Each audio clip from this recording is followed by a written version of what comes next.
Hey everybody, this is Steve Nairati from the Jeffery Group. Just going to go over a few things today. If you bought a house and you have a pool, I'm going to do my closing today. It's a beautiful sunny day, so it's a perfect day for doing it. Showing you some step-by-step instructions on the important things to remember while you're closing your pool. One of the first steps to do is make sure that your pool is clean. So we're going to do a good vacuum on it today. Make sure the skimmer is clean, make sure the pump skimmer is clean, and that way when we do the final vacuum, it won't gum things up, okay? Pool's pretty clean. Got most of the leaves and bugs and all the organic matter out. We have one more step to do before we start taking the water out, and that is we're going to run a really good system through the filter to do a cleaning and a backwash. So we're going to go ahead and turn this off for a minute. Make sure this little cap is really tight. Now we're going to go through and do a nice backwash on it. We run it for about 3 or 4 minutes now. It's fairly clear. A couple tiny bits of debris left in there.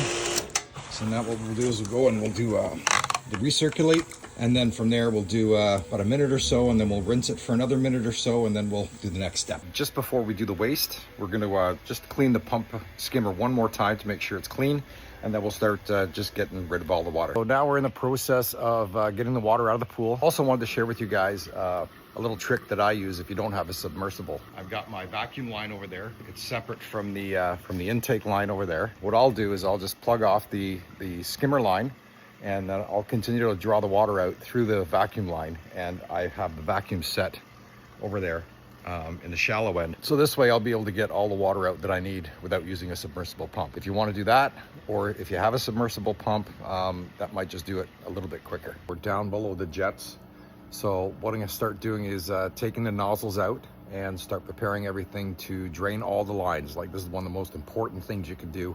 Make sure there's no water left in any of the lines, because if there is, and you have some freezing during the winter, then you know, you're liable to have a crack or a leak or something in the spring.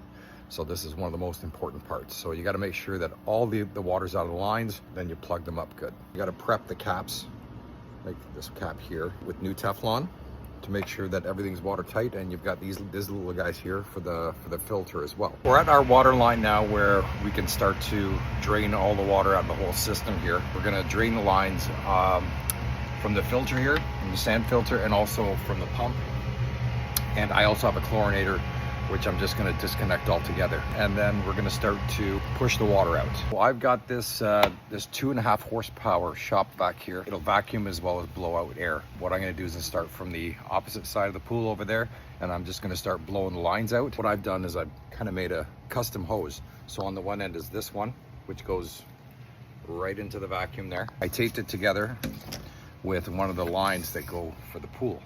So this will go right into the opening where the jets are, and that way we don't lose too much air, and we get a lot more suction, or a lot more push when we're pushing the air out. We're going to be removing this gauge, this, and down here as well. Down here the cap to drain it out, and it should be in the closed position for the winter. We're going to drain the pump. Take this. We've got this little drain here on the side. One here as well. Here.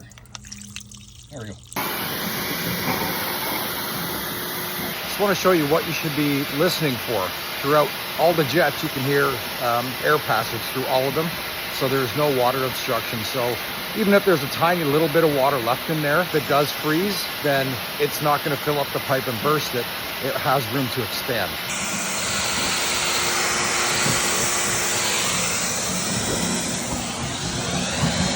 Hear the air coming through all the jets now. Another important thing to remember is to make sure you get both sets of your lines, your intake and your outlet lines. Make sure that you have no water in any of the lines at all.